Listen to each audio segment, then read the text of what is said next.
थागोन आरो बेवहाय हाग्रामा महिलारिया असान्तिनि खोथा बुंदों एक्चुअली बिथांनि खुगायाव बे सान्ति सोदोबानो माने समाया लासिंसिं बाथ्रा ख्रिस्टान धोरोमनि चार्चआव हाबहैयो आरो मालाबा नुयो बाथौखौ बिथांखौ सिबिनाय नुयो मालाबा ब्रह्म धोरोमखौ सिबिनाय नुयो आं मोनसे खोथाखौ बेखौ दिनै बिटिआरनि रायजोखौ साखि लानानै सोंनो लुगैदों आरो गोहो दङबा बिथाङा गाबोननि गेजेराव बे खोथाखौ बुंथों जे बिथाङा ब्रह्म धोरोमनि मानसि ना बिथाङा ख्रिस्टान धोरोमनि मानसि ना बिथाङा बाथौ धोरोमनि मानसि बिथाङा जुदि गाबोन फैनानै आं बाथौनि मानसि आं ख्रिस्टाननि मानसि आं ब्रह्मनि मानसि होननानै बुङोबा 2025 समाव आं आरो राजनितिखौनो गारगोन होननानै आं बिथांखौ दिनै बुंबाय जकारनि फिननायखौ जों बार बार होबाय थानो नाङा थेवबाबो जारबारिनि जि घटना बेवहाय जे रोखोमनि दंफां लाबोनायाव सासे सुबुङा गावथार जाबाय दा आं सानो जेनेबा सिखावा माबायदि ट्रिट मोननांगौ दिनैनि दिनाव मानाव गेदेर आसामनि चिफ मिनिस्टार बिथांनि जि खुंथाय सिखावफोरनि साजाया मा बेखौ बयबो मिथिखागौ मोसौ लाबोनायाव सोर बहा आथिङाव गावजादों सोर बिखुङाव गावजादों थिग दंफां लाबोनायाबो सोरबा आरो माबा जुदि सोरबा 2 नम्बरनि खामानि मावोबा गासैबो जायफोर बेफोरबायदि गाज्रि खामानि मावदों बेफोरबायदिनि फिनजाथाया बिदिनो जागोन बेखौ जों गोदोबो बुंदों दाबो बे जाबाय थागोन आरो बेवहाय हाग्रामा महिलारिया असान्तिनि खोथा बुंदों एक्चुअली बिथांनि खुगायाव बे सान्ति सोदोबानो माने समाया लासिंसिं बाथ्रा मानोना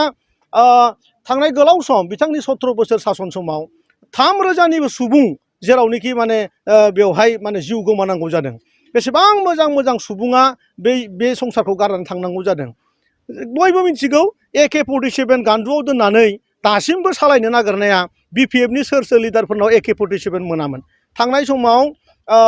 बांगालजों बर'जों जेब्ला माने गावलायनाय बुथारलायनाय जादोंमोन अब्ला प्रदीप ब्रह्म बिथांनि न'आव माबोरैथो AK-47 लानानै हमजायामोन बयबो नुनायफ्रा बुंदों बिथाङानो माने हाथियारखौ लानानै बिथाङानो गावनो गावग्लुंलाहैदोंमोन बयबो बेखौ क'क्राझारनि जाय जायगायाव जादों बे जायगानि रायजो राजाफ्रा मिथिगौ गथिखेनो बेबायदि मानसिनि नामाव सान्ति होननाय सोदोबा बेनि खुगायाव समाया आं बिथांखौ बार बार मोनसे खोथासो सोंनो लुबैदों नोंथांमोननि मिडियायाव जे बिथाङा बहुद समाय माने ख्रिस्टान धोरोमनि चार्चआव हाबहैयो आरो मालाबा नुयो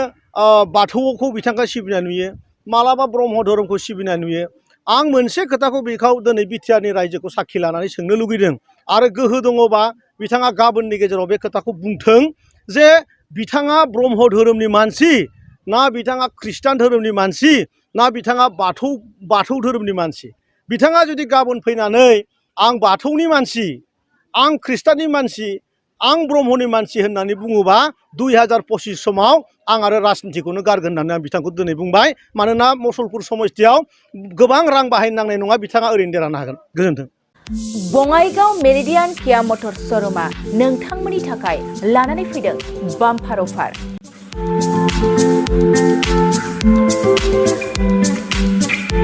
नोंथांमोना सोरबाफोर मेरिडियान किया मटर्स श'रुमनिफ्राय गारि बायनो गोसो दं अब्ला बङाइगावआव थांनानै बायहैनो हागोन बे बाम्पार अफारफ्रानो जाहैबाय सेल्टस गारियाव 1,25,000 क्लेरेन्स गारियाव 1,50,000 सनिक गारियाव 50,000 सिम खम बेसेनाव मोननो हागोन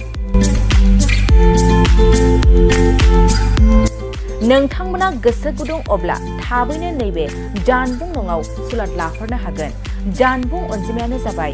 0629213445